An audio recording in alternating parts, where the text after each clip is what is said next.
So we began this course by outlining that biology is divided into two major branches. So if there is a biologist out there, you know really well that he or she are doing one of two. Either homeostasis. What does homeostasis mean? Stasis means constant. Stasis means constant. And homeo means the same, which means staying constant by staying the same. So we want our pH to be constant. We want our glycemic index, glucose level to be constant. We want our sodium and potassium in the blood to be constant. We want our cholesterol to be constant. Our temperature to be constant, remaining at the U. We don't want hyper or hypo. We want U. So that euthermia, eucalcemia, euglycemia, that is an example of homeostasis. So your body's efforts to ensure and maintain that we have a constant internal environment, that is known as homeostasis. And that's the job of all the systems of your body that we went through: the musculoskeletal system, the nervous system, the blood system, the cardiovascular system, the digestive system, the renal system, respiratory system. What are these systems trying to do? They are trying to maintain a constant internal environment, a U environment. But are all the systems about homeostasis? No. These are the other faction of biology. So what is the other branch of biology? Reproduction. So reproduction has nothing to do with organism homeostasis. So for example, you could be infertile and healthy. Your blood pressure is fine. You have no kidney failure. You have no heart disease. You have no metabolic defect. You have no problem. But you cannot have children. You are infertile. Or the opposite. You could have kidney failure. You could have blood pressure. And you can have children. Fine. And you can be both. You can be healthy and you're able to have children. And you could be both. You can be infertile and also be at a state of a disease. So those two do not depend on each other. You could be both or either. You could be infertile and healthy. You could be healthy and fertile. You can be unhealthy and infertile. You can be unhealthy and fertile. It depends. So they're not dependent on each other, these two branches. Yes, Alice? Wait, but like, will your children be fine? Like, will it have an effect on it? So it depends now. So you're able to have a child, that's a success. Whether that child comes out with a disease, like for example, mothers who drink the alcohol during the pregnancy and the children have some neurological deficit, whether the child being born successfully, that's a reproductive success. But obviously the children are going to be in a defect. They're going to have like a metabolic, they have neurological defect. Okay, so these are my two branches. We're done with homeostasis, but homeostasis is homeostasis of the organism of the person. Then that is reproduction. Reproduction is the homeostasis of the population.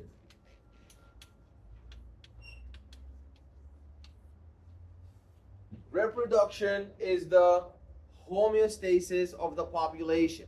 So we live in this world, and as we age, we degenerate. Our nervous system is going to degenerate, our cardiovascular system. As you get older, your blood pressure naturally goes up. It's not a shock. Your liver enzyme, your liver gets to defect. Your renal function is going to go down until one day you're going to say goodbye. But even though that you said goodbye, who's going to remain behind to continue your legacy? It's your offspring. So that's reproduction. So when it comes to reproduction, we are concerned with three main major fields. The first one is, so when it comes to reproduction, What are we concerned with? Reproduction is divided into number one, male reproductive system,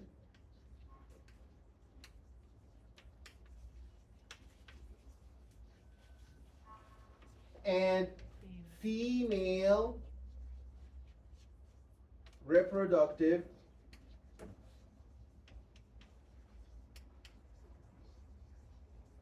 and lastly, what do you think is there? What was the third category besides male and female? The offspring. Yeah, the growth and development of the offspring. Excellent. Growth and development of the offspring.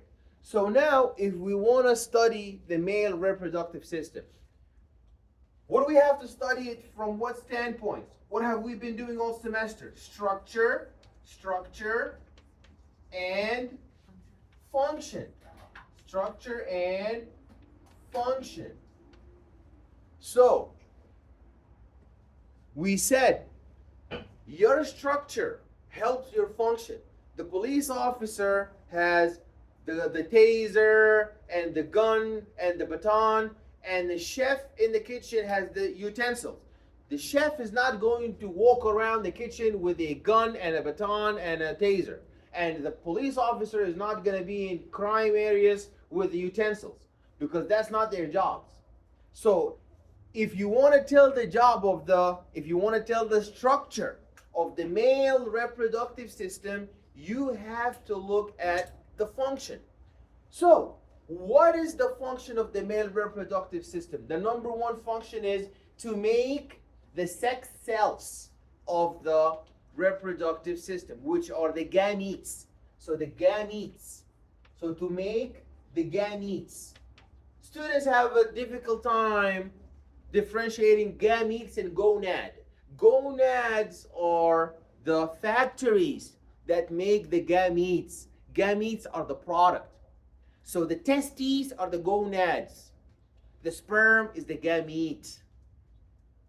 The ovary is the gonad. The egg is the gamete. So for the female structurally must have also a function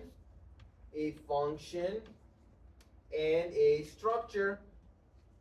So the function of the male reproductive system, number one, is to make the gametes, which are the sperm cells. And the function of the female reproductive system is to make the gametes of females, which are the eggs, the ova. Now, if you want to make the gametes, you need the gonad. So the gonad for the sperms is the testes. So the testes are the gonads that the structure is the testes that makes the sperm cell. The structure, the gonad for the female is the gonads for the females are the ovary.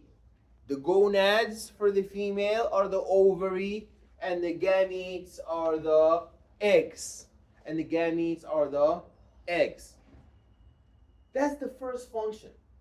So, sometimes males or females, they can have a baby, but, so for example, a man could have no penis, or a female could have a defect in a fallopian tube. So they can take a sperm from the male gonad and the ova from the female gonad, and they still can have a baby. So that shows you there's primary structures and secondary structures. So primary structures, without them, you will never have a baby. There's no way around it. So primary structure is the testes. So the testes, these are the primary. Without them, you will never ever be able to reproduce. The secondary structures, if there is something wrong with them, you can work around it. You can have a in vivo or in vitro baby or these. But it's wait. Can you explain that? Okay, you need your primary structures like the testes and the ova. Without those, you're never having a baby. You can have an intact, fine, a male can have an intact, fine testes, an intact, fine prostate, an intact, fine seminal vesicle, an intact, fine bulbourethral gland. All of those are fine. If something is wrong with the testes, you're never going to have the baby. That's why they are primary. You're never going to have an omelet. You can have all the tomatoes and the lettuce and everything, but if there's no eggs, you're never having an omelet. That's the primary thing. The main thing that makes it. Exactly. So for the males, the primary organs are the gonads who make the primary gametes. For females, the primary organ is the ovary because it makes the ovum. Then we have secondary structures. So we can tell now from the function, males have to make the primary sex cells using the primary organs. Females have to make the primary sex cells using the primary organs. Number two, males have to get that sex cell that they made where it needs to be. It's not enough that you just made it. It's not enough they make the meal in the restaurant. They need to market it. They need to give it to the customer. So the male, he made all the sperm. How is he going to get it in there? So he's going to need additional structures to transport, deliver, and deliver the sperm. Like a catapult, like the slingshot.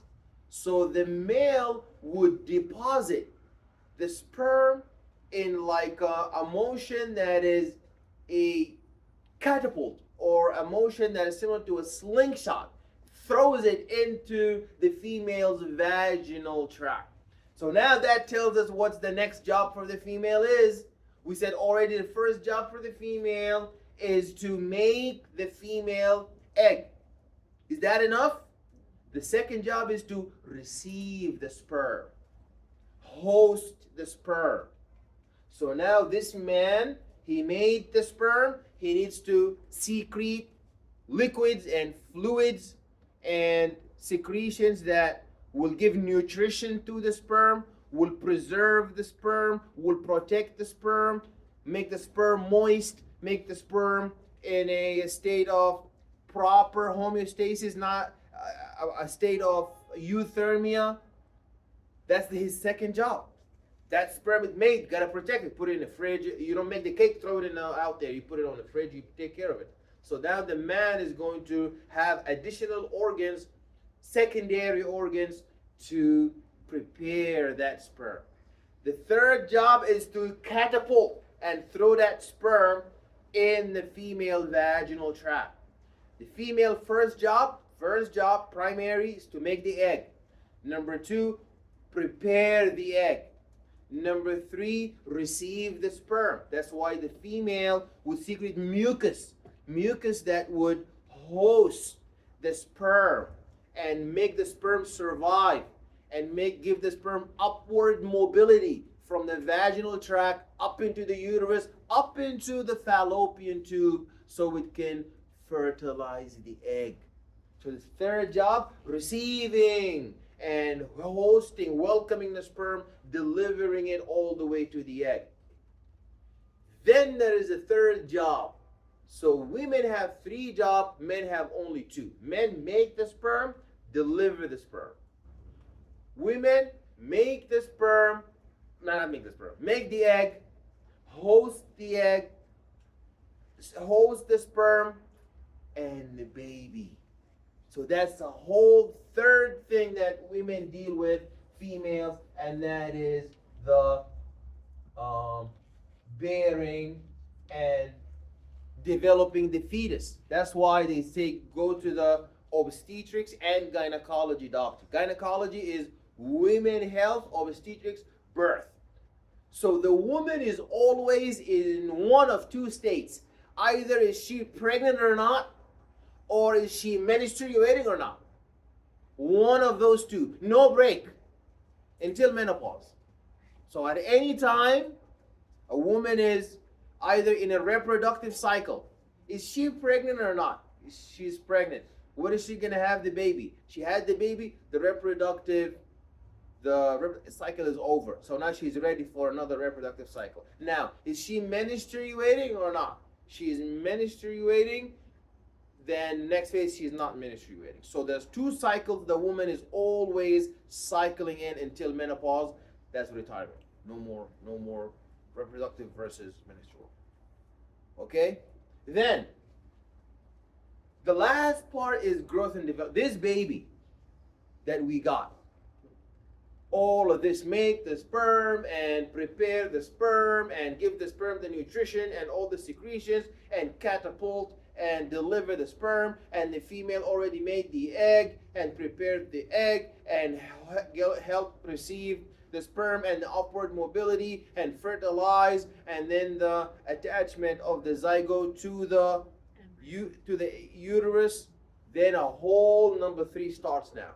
The growth and development of the baby, and the building up of the placenta, and the delivery of the nutrition to that baby, and the blood supply to that baby.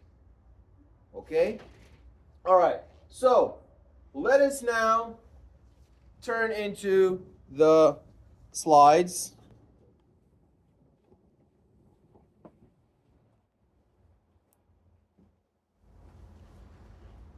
Okay. So the male and female gametes, these are the sex cells. Sperm and an egg, these are the gametes. They combine their genes to form a zygote. So the union between a sperm and an egg is known as the zygote. So one gamete has motility, known as the sperm. Okay, so if you look at this union between the sperm and the egg,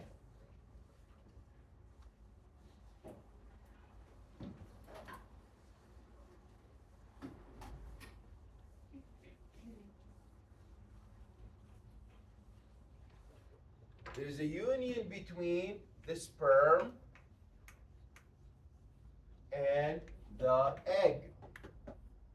That's the egg, and that's the sperm. Each one of them is one N. Thanks to who? Each one of them is one N. Thanks to meiosis. So meiosis ensures that all the sex cells have one N, as opposed to the somatic cells that have two N. So all the cells in your body, the muscle cell, the bone cell, the liver hepatocyte, the neuron, the nephron. What do you say? I said bone structure. I cannot hear you. Bone structure. Bone structure, every cell has two N, has two pairs of chromosomes, except the sperm. It has one pair, one N, thanks to meiosis. So we undergo meiosis 1, and meiosis 2 to give us the sperm and the egg. Then when they combine, the egg is always 1X, and the sperm is either an X or a Y. So when they combine, an X with an X will give you XX, and that is a male or a female. XX is a male or a female? Female. That's a female genotype. That's a female genotype. While an X and a Y, that is a male genotype. That is a male genotype. There's a female genotype, then there's a male genotype. Okay, this female genotype XX, this male genotype XY. What if I have a twin? Now I have two kinds of twins. Twins are identical twins versus fraternal twins.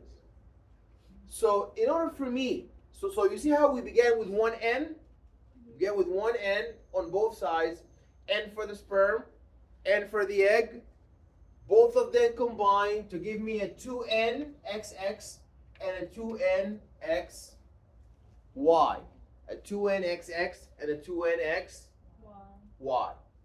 Now if I have a twin, if I happen to have a twin,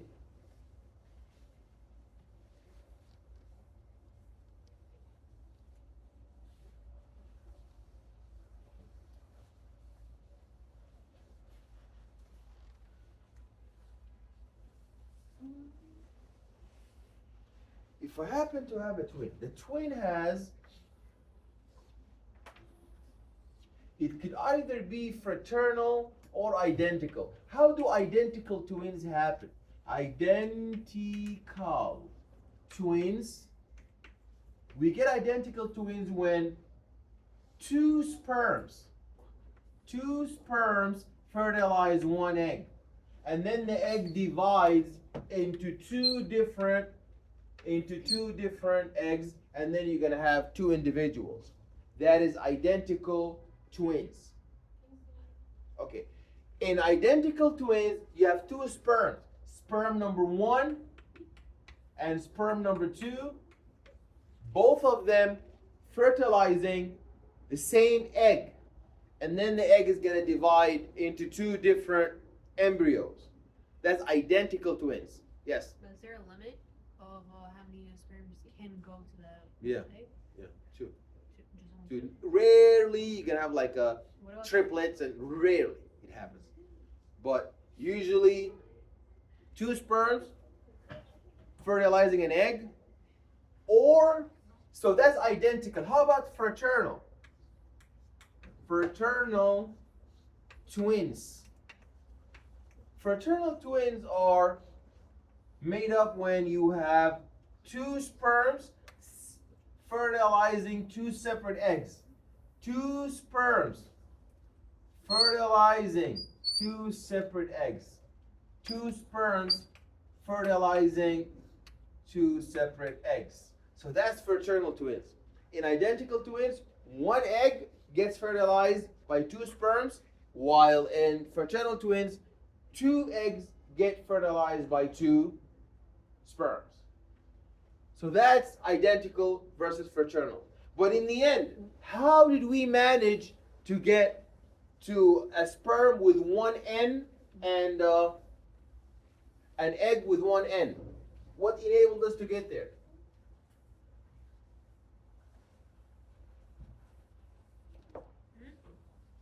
What enabled us to get one N from the two N's? Meiosis. So meiosis is what makes the sex cells able to divide and become one N. So we said already, the male reproductive system serves to produce sperm and introduce them into the female body. And the males have a copulatory organ known as the penis for introducing their gametes into the female reproductive tract. The female reproductive system produces their respective gametes. It receives the sperm, it provides for gametes union, harbors the fetus, and nourishes the offspring. Females have a copulatory organ known as the vagina or the vaginal tract for receiving the sperm. You gotta get this point, primary versus secondary. How do I tell if an organ is primary? So if I give you on the exam a list of organs, the testes, the seminal duct, the penis, which one of those three is primary? What are the secondary ones? What would always be the primary? Testes. The testes, because why are they primary? Without them, no gametes. Excellent. No life is created, and no because they make the gametes. And what are the primary sex organs in the female? Ovaries. Ovaries. What are the secondary? So the secondary, they help. Does not mean they're not important. People think secondary, they are like not important. They are important. So the secondary sex organs are organs other than the gonads that are necessary for reproduction. So in the male, you have the penis to deliver. So the secondary, they are there. They are important. But if they are not there, you still can somehow still have the baby. But primary, if they are not there, you will never ever have a baby. You can adopt somebody's baby, but you cannot have your own. So the primary dictates. That's why they call them primary. The secondary is when they help and they support. What are secondary sex characteristics? So obviously from a very young age, you can tell a boy and a girl. That's not different. Then in puberty, some additional stuff start to arise for boys and girls. Now they make them men and women. So, for example, for male, that's the facial hair and the coarse and visible hair on the torso and the limbs. And the female, you have distribution of body fat, breast enlargement, and finer and less conspicuous body hair. Okay. We talked about the autosomes. Autosomes are all the cells in your body. All the cells in your body that are not sex cells. And they are always 2N. They have 2 pairs of chromosomes. But the sex cells, they have only 1 pair of chromosomes. So the sex cells have 1 pair, while the autosomes have 2 pairs. So the autosomes would be the bone cells, the tissue cells, the bone cells, the tissue cells of the epithelial tissue, the bone tissue, the nervous tissue, the muscular tissue, your liver, your kidney, all of those are examples of autosomal cells. It is only the sperm and the egg. Even the testes itself is autosomal. But the gonads make the gametes, and the gametes are not autosomal. These are sex cells. So the sperm is a sex cell and the egg is a sex cell. What is the difference between autosomes? What are autosomes?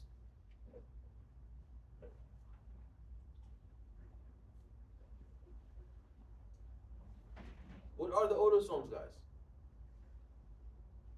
Aren't they just like our genes or like DNA? Autosomes are, yes. Yeah, excellent. They have 2 pairs of chromosomes, such as, excellent, bones, everything besides the sperm and the egg. So in the body of the female, every cell is an autosome except the egg. In the body of the male, every cell is a autosome except the sperm. Very good. Good job, Mukas woke up. Welcome to class, Mukas. Excellent job. He woke up. When he wakes up, he speaks. When he doesn't speak, he just sleeps. Okay, this figure is so important. When the sperm has an X, fertilized an X egg, what is that? XX, what is XX? Female. Female. When the Y chromosome fertilized the egg, what is that? Male. Male. So who determines the sex? Is it the sperm or the egg? Who determines the sex of the baby? Is it the sperm or the egg? Sperm, because sperm is one time X or Y. Now, what is this concept of gender? You see, the sex is assigned at birth. X and Y versus X and X. XX, female, XY, male. But the gender is the, yes? It's more of like a psychological sense type of thing. Exactly. It's your psychological evaluation and assessment of your own self. I feel like I am a woman. That's just